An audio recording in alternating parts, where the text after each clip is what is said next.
Good day, ladies and gentlemen. This is a presentation on the concept of the Edge City developed by Mr. Joel Garraud. Mr. Joel Garraud is a scholar, a journalist, and an author. He's also an analyst of culture and values and change. And he has, over the years, seen how the cities that we live in have transitioned, especially in the way that people live, work, play, pray, shop, and even die. And he has identified that the cities that we live in have seen just the biggest change in the past 150.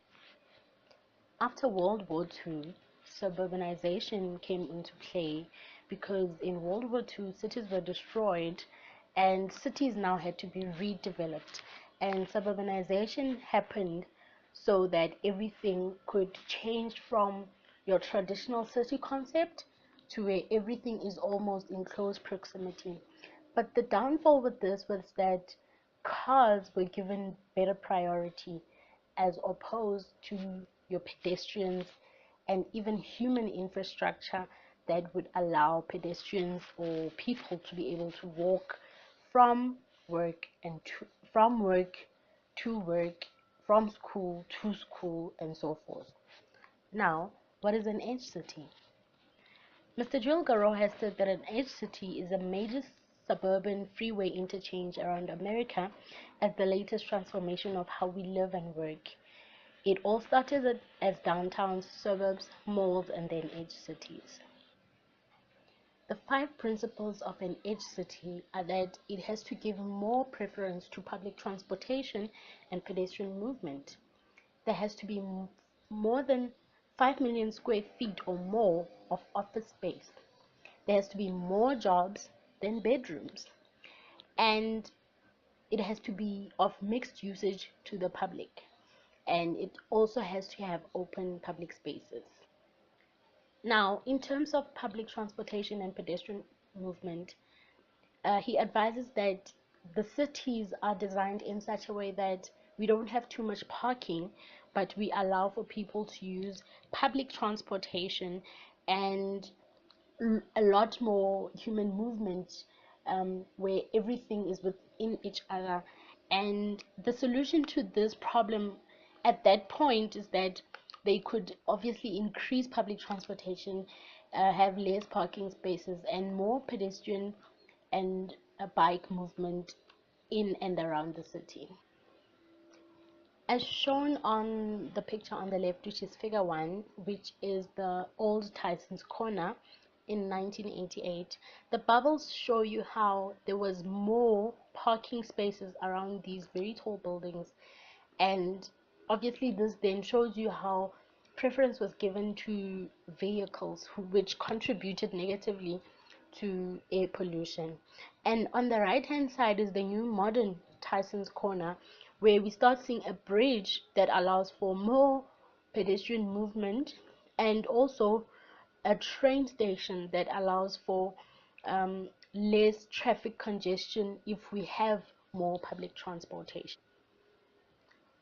By mixed usage, we mean that the commercial and residential areas can be constructed in such a way that everything is within close proximity. So looking at the diagram there, it would be nice if the retail spaces are centralized so that all different households and offices lead up to the retail spaces, and this would allow for easier access for people who get to the workplace. So you would know that you live around your own malls, you live around your own offices, and so forth. In terms of sustainability in design, he suggests that we choose building shapes and orientations that increase natural light and ventilation for occupations or for occupants. And we've seen how even in South Africa, it is very important that our buildings are east-west elongated so that there's more light penetrating through the north and the south. And this would then lead to better sustainability and less energy usage for electricity, especially for lights, which could be dealt with differently. And then these buildings can sort of heat and cool themselves off if they're orientated in such a way. Another great idea for sustainability in design would be in our residential buildings, there could be vertical gardens. So now we start having our own organic food that we plant in our buildings, and obviously having better oxygen to breathe, because now we'd have our own plantation around the place that we live in. Open and public spaces would be of a positive nature, in the sense that now we don't need to go all the way to other parks in other cities or even the CBD. So everything is still within our own neighborhoods, the same place that we work, the same place that we stay, the same place that we shop. And this can also help us in the reduction of crime and so forth, because then we'd have more recreational activities that we can be part of in our own neighborhoods. So now Jewel Garraud discusses examples of edge cities in America. The first example is Boston, where he says that the townhouses were too compacted close to each other, that there were no spaces for public access, and as a result, more edge cities developed. And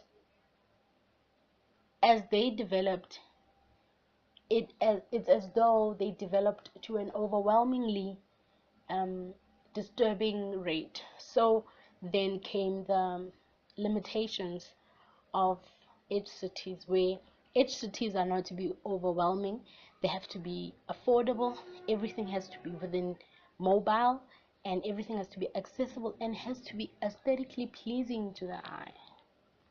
Another example he makes use of is Atlanta, where everything was split by race and wealth. And the edge city concept has improved the lives of previously poor black families to being a suburban family now, because of these edge cities where everything is within each other, and more black people are now educated and they can live in edge cities which previously they could not stay around white people.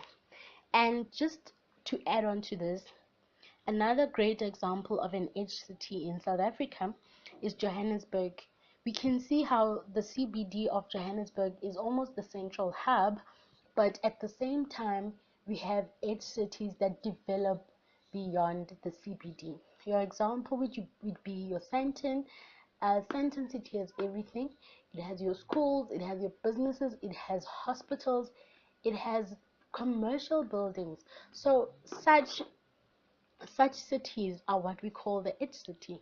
So in South Africa, we can see how everything is starting to merge into each other, and we can almost say that in the ultimate end, even provinces will start building or merging or even overlaying on top of each other with so much growth that is happening. From Mr. Garraud's book, there's been many responses to the concept of the edge city.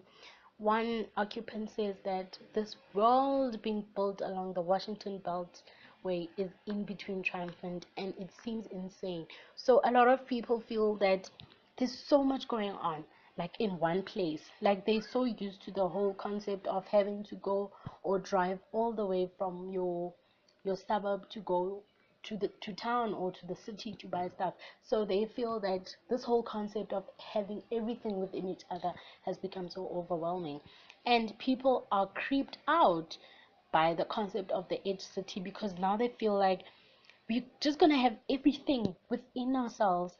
And I think this should be a great idea, so that we don't have to go all the way to find opportunities, but we can live within opportunities. And in conclusion, we can say that the world at large has become part of the edge city concept, as it tends to grow beyond visible boundaries.